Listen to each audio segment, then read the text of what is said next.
11 August 2023ला देशाच्या इतिहासात पहिल्यांदाच एक गोष्ट पाहायला मिळाली। ती गोष्ट म्हणजे देशाचे पंतप्रधान नरेंद्र मोदी यांनी संसदेत शेअर्स खरेदी करण्याचा सल्ला दिला। विरोधकांकडे लक्ष न देता सरकारी कंपन्यांच्या शेअर्समध्ये गुंतवणूक करण्याचा सल्ला मोदींनी दिला।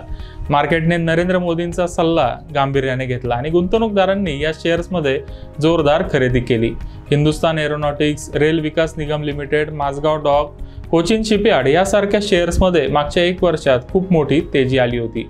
मात्र नरेंद्र मोदींच्या भाषणानंतर गुंतवणूकदारांना विश्वास मिळाला आणि त्यानंतर या शेअर्समध्ये आणखी खरेदी करण्यात आली।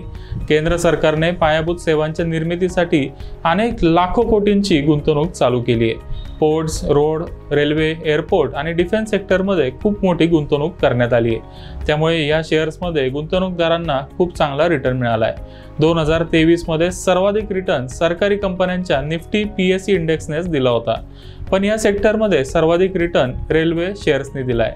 RVNL, टिटागर वॅगन्स, ज्युपिटर वॅगन्स सारख्या अनेक शेअर्समध्ये दुप्पट ते 5 पट रिटर्न मिळालाय। विशेष म्हणजे मनी9 मराठीने हे तिन्ही शेअर्स मागच्या वर्षी कव्हर केले होते। मात्र असे अनेक गुंतवणूकदार आहेत ज्यांना या संधीचा फायदा करून घेता आला नाही। ज्यांना या संधीचा फायदा करून घेता आला नाही त्यांनी आता या शेअर्समध्ये गुंतवणूक करावी का ते जाणून घेऊया।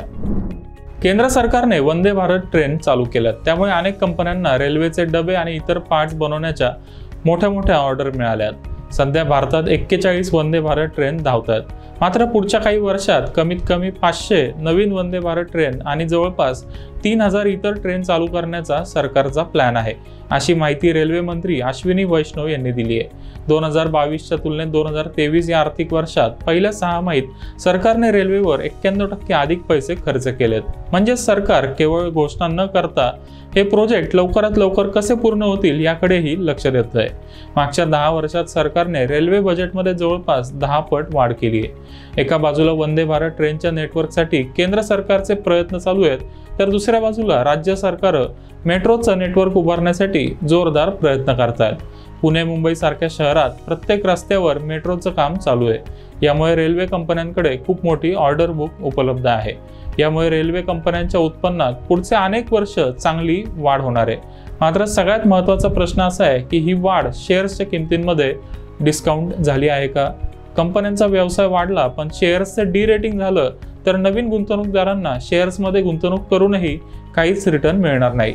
त्यामुळे कोणते रेल्वे शेअर्स खरेदी करायचे आणि त्यासाठी स्ट्रॅटेजी कशी डिझाईन करायची ते आता जाणून घेऊया। रेल्वेचे डबे बनवण्याच्या खूप मोठ्या ऑर्डर टिटागर वॅगन्स आणि ज्युपिटर वॅगन्स सारख्या कंपन्यांना मिळाल्या आहेत।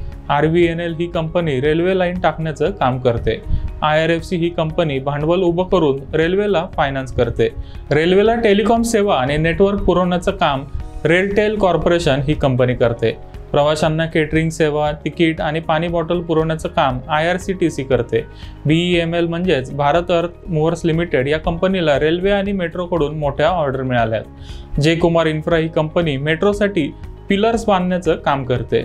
आपण रेल्वेशी संबंधित अनेक कंपन्या आता जाणून घेतल्या, पण या सर्व कंपन्यांमध्ये एक कॉमन प्रॉब्लेम आहे, तो म्हणजे हे सगळे शेअर्स खूप ओव्हरव्हॅल्यूड झालेत। RVNLचा शेअर मागच्या 1 वर्षात 3.5 पट वाढलाय, तर ज्युपिटर वॅगन्सचा शेअर 4 पट, IRFCचा शेअर 5 पट वाढलाय। इतर शेअर्स एवढा रिटर्न द्यायला 10 वर्ष लावतात, तोच रिटर्न ह्या शेअर्सनी केवळ 1 वर्षात दिलाय। आता असाच रिटर्न पुढच्या वर्षी मिळणं अशक्य आहे। मात्र आपण या शेअर्सची वॉचलिस्ट बनवली आणि प्रत्येक पडझडीमध्ये या शेअर्समध्ये गुंतवणूक केली तर आपली जोखीम कमी होईल आणि आपल्याला चांगला रिटर्न देखील मिळेल।